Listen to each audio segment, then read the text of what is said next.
Hello and welcome to another podcast. Now, in this podcast, I'm going to dive into wildlife photography and some things to talk about. Now, I have spoken about wildlife photography pretty regularly, as it's really what this one of the key things that this podcast is about. So I assume that's why you're listening. And also, it's the kind of photography that I really love doing. And there are certain reasons for that. I guess the main one is it's quite challenging, and I think pretty much every time you go out, you never know what you're likely to see. So there's that feeling of kind of on the spot. You need to come up with ideas and compositions and ways to create images that stand out, even if you don't do anything with them. And here I'm speaking more broadly, not just for myself, but I'm assuming for anybody who's interested in wildlife photography. You want to be shooting images that you get a real buzz from when you look at them. So that's one aspect of it. And also there's just staying on top of things technically. So which mode you need to be in. Should you be thinking black and white or color? What's the lighting like? Do you have to keep changing? So there are a lot of unique challenges. Well, not perhaps totally unique, but there are certainly a lot of challenges to wildlife photography. And that's why I think it's such a rewarding thing to do. So before I dive into that, just a reminder to like and subscribe, please.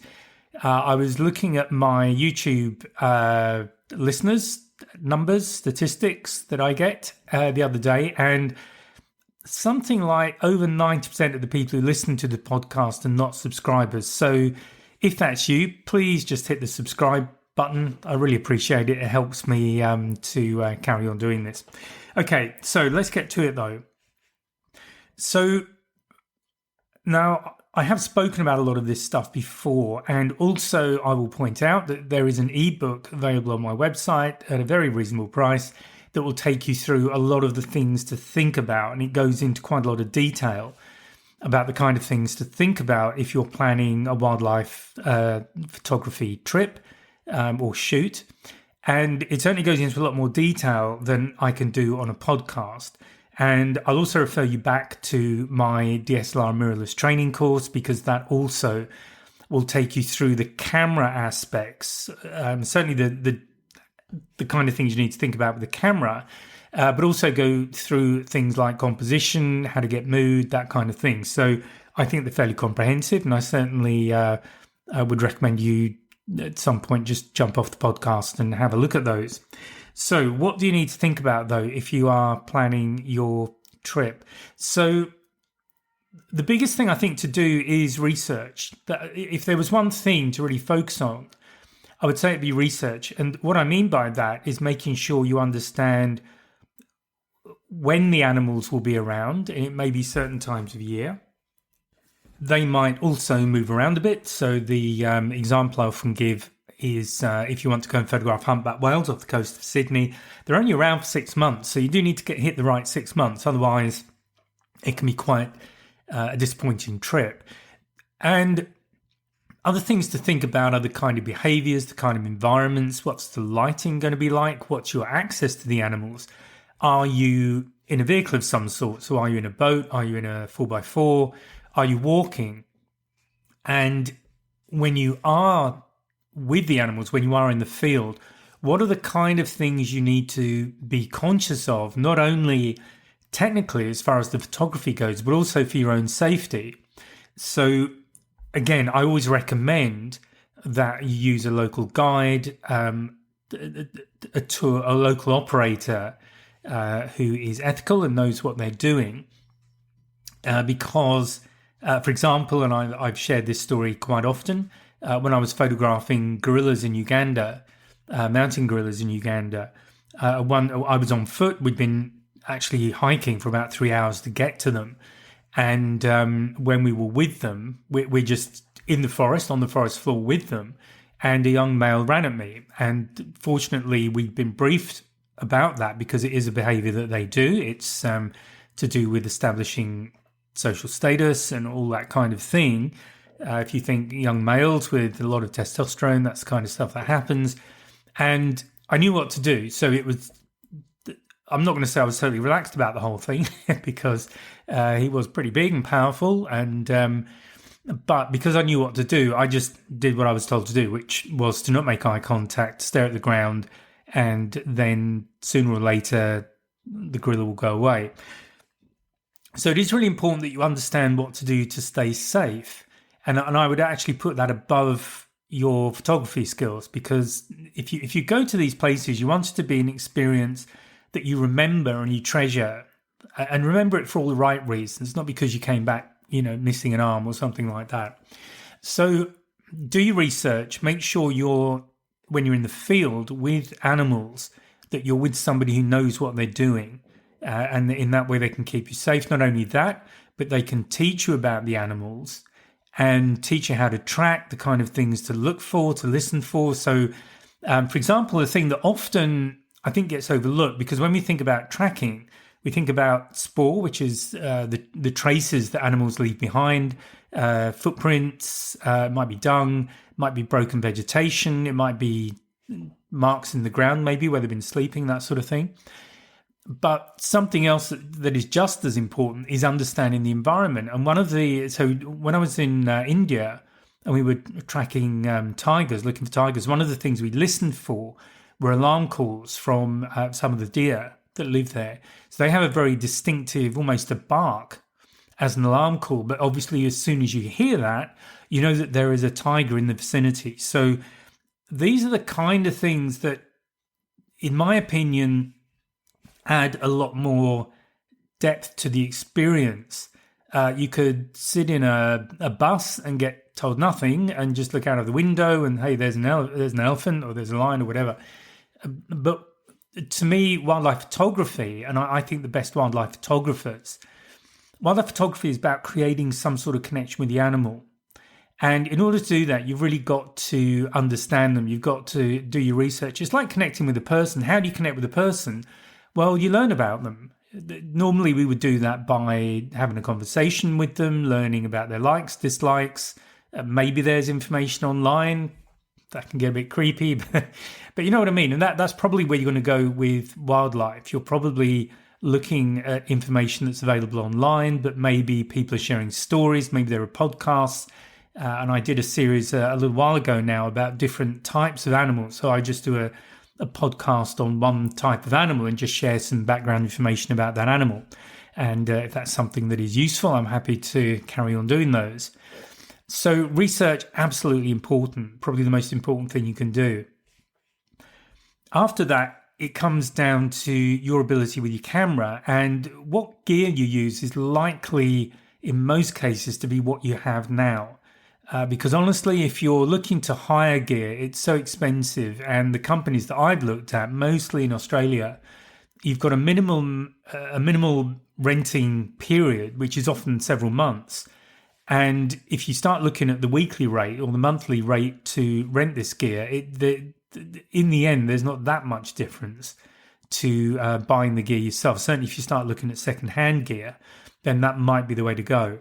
But the chances are you'll be using what you've got at the moment. So what you do, the obvious answer is to practice. And just shoot in as many different environments as you can. And really, I'm thinking more about the lighting. So it might be different times of day. It might be in different weathers. So where you're going, it might be bright sunshine most of the time, or you might have a lot of rain, or you might have a real mixture. So it's really important to get to know your camera really well in as many different situations as you can.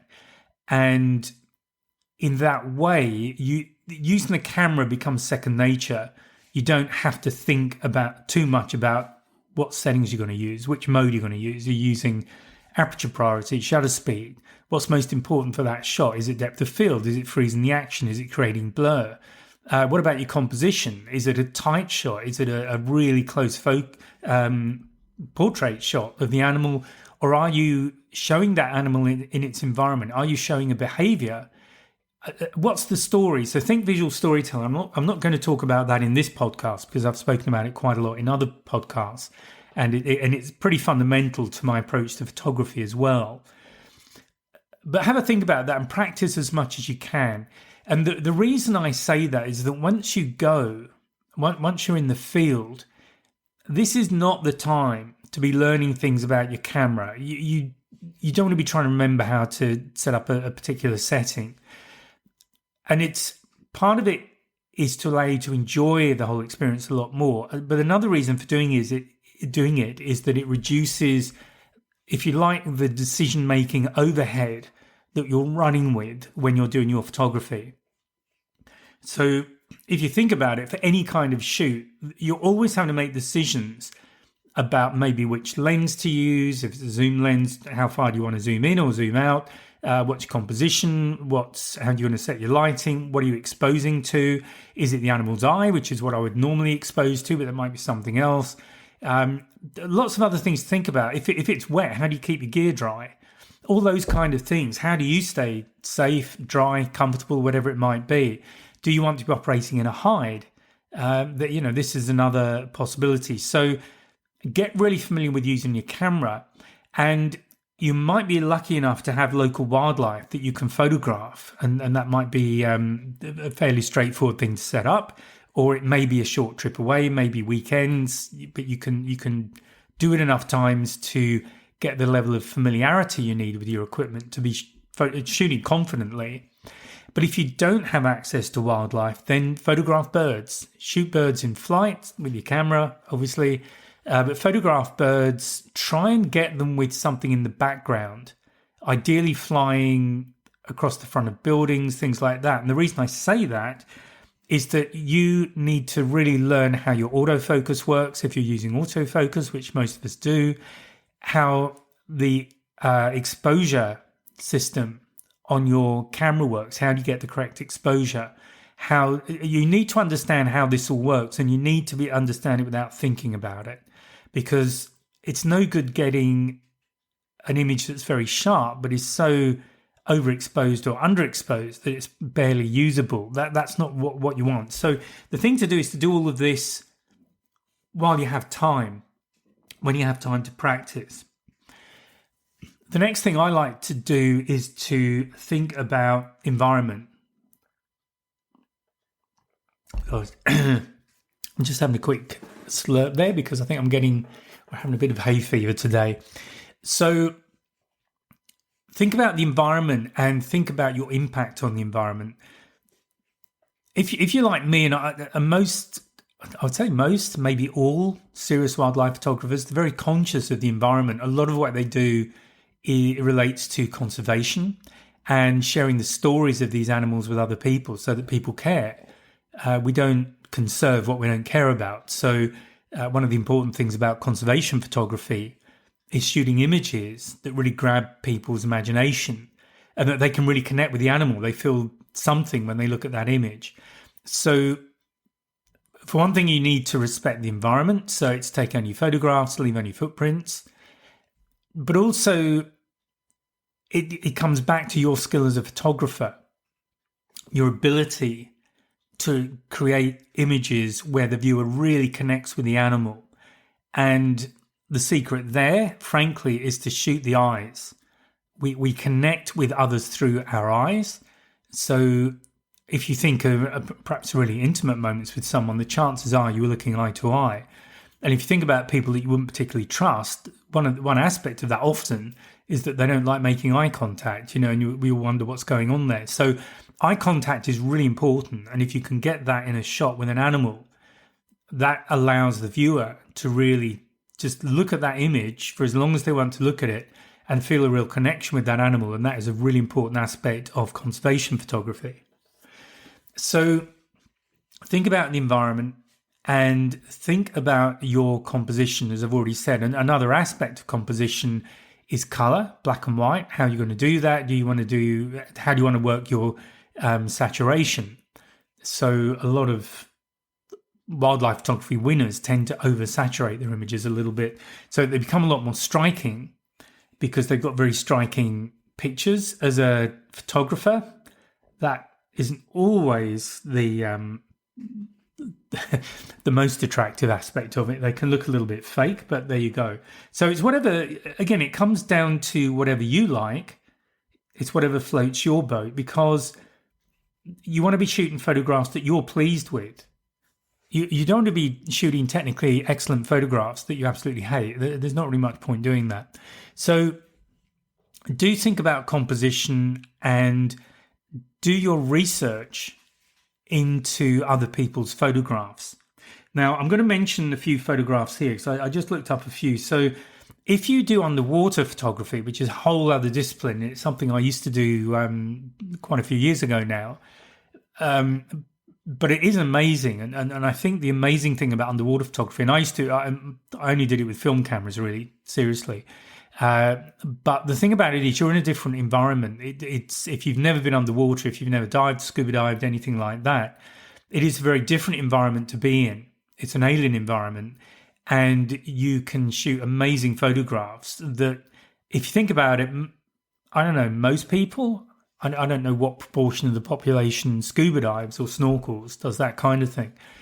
But you're certainly opening up another aspect of our planet, the largest part, in fact, to people who may have no direct experience of it, and therefore you're showing them a new world. So there are a couple of photographers, Shane Gross, I believe, Gross, who is was the winner of the 2024 Wildlife Photographer of the Year competition.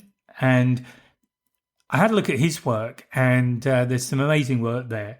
And also Laurent Ballesta, who's a French photographer, who also has won Wildlife Photographer of the Year several times. And he is another person who shoots really amazing underwater photographs. So you may well have favourite photographers of your own, but always have a look at them. Have a look at their work, particularly competition winners. I find are always worth having a look. If I'm in London and if there's a Wildlife Photographer of the Year gallery open, I'll always go and have a look at it. And also in Sydney, I'll go and have a look wherever they might be, because it's always good to see other people's work. And I always find it interesting to see which work wins competitions and if there's any particular reason why that work won. I'm not a big one for entering competitions, mostly because I forget. So that's where I'm less organised. But you can get some great ideas, not only about composition, but also the use of colour, the use of black and white, the use of backlighting. So once you start getting into composition, there's many, many things you can think about.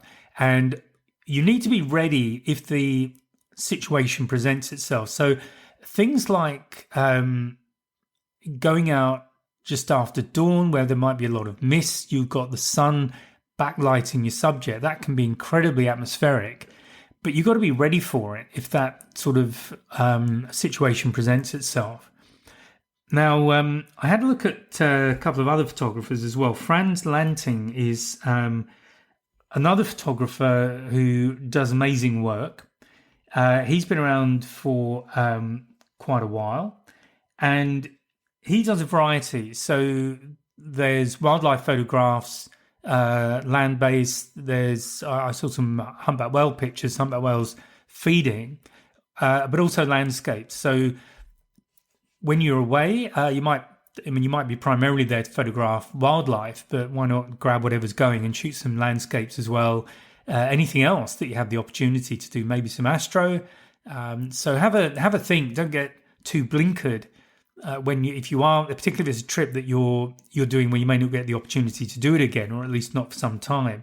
Think about all the other kinds of photographs you can take while you're there, because if you don't see any animals, and it could well be that you've gone to see a particular animal and it's just been incredibly shy and unhelpful, then you've got a plan B. You've got other photographs you can take, and you may well come back with work that you're really proud of and really pleased with, but not something you ever thought about, you ever considered before you left. So keep your options open, and this is where knowing your camera and knowing your gear is really important, because you can change lanes very easily and very quickly and be ready to shoot something else. And I'm going to mention a couple of other wildlife photographers who I've had on my podcast. So Suyesh Kashari was on a few months ago now, back in February, and I'm recording this on the 1st of May, 2025. And Suyash has some amazing work, and also he's got the one aspect of his work is that he's shot documentary video type stuff as well. So if you are not just looking at stills but looking at movie, then he may well be worth a look. Or I'm sure there are, there's lots of people to look at. And also Carolina Nori, she is on Instagram, very prolific on Instagram, and I had a chat to her back in 2023, and she's got a very interesting story. She's a Swedish lady who now lives in South Africa and takes people out to photograph animals, wildlife, and she actually went to South Africa because she liked horses and then absolutely fell in love with the wildlife in South Africa. And look, there are lots and lots of wildlife photographers out there, and by all means have a look at their work, have a look at mine. If you're very welcome to do that. Feel free to buy some. But the important thing is to get inspiration when you can, where you see something you really like, a particular style of photography you like, then that's something to always keep in the back of your mind if the opportunity should arise. When you're looking for something, the chances are you're more likely to find it, I believe. So get some ideas, have a look around, and then when you do go, make sure that you're ready for different opportunities or different situations that may present themselves. And the final thing I just want to say, and it is something I do say often, but don't forget you've got your smartphone camera. So I do use my smartphone quite a lot. I tend to use it more for landscapes. I like using panorama mode. I use it for video. So smartphones these days are very good for video. And I find holding my DSLR and trying to shoot video, particularly with the 400mm lens on it, it's really hard to keep it stable if I'm hand holding it. I really have to have it resting on something. Smartphones, definitely not. They're really easy to use. So that's something I don't shoot a lot of video. Possibly could shoot more, but I've only got two hands, two arms, and normally there's a DSLR in at least one of them, and that's what I like to shoot. Okay, so that is really what I wanted to share with you, just some thoughts about wildlife photography. And really, I think the secrets, if you go through those steps, go through the planning, think about what you want to shoot, get lots of practice in so you really know your gear, think about plan B, possibly plan C if you don't see what you're hoping to see. If you approach wildlife photography that way, and it's essentially being open to learning, it's being really open to learning, being open to whatever presents itself. And that I think is really important with wildlife photography. If you do that, I think that you've got a good chance of having a very enjoyable shoot, and you may well come up with some work that you would never have imagined before you left. So on that note, thank you for listening. Please like, subscribe, all that other good stuff, and I'll speak to you in the next podcast. Bye for now. Oh, and just one more thing before you go. Just remember to drop any comments that you have or questions, and I'll get back to them in a future podcast. And remember that there's a new podcast every Friday. So if you've enjoyed this one, please remember to like and subscribe and join me on my mailing list, and you'll get a heads up about the latest podcast. So bye for now.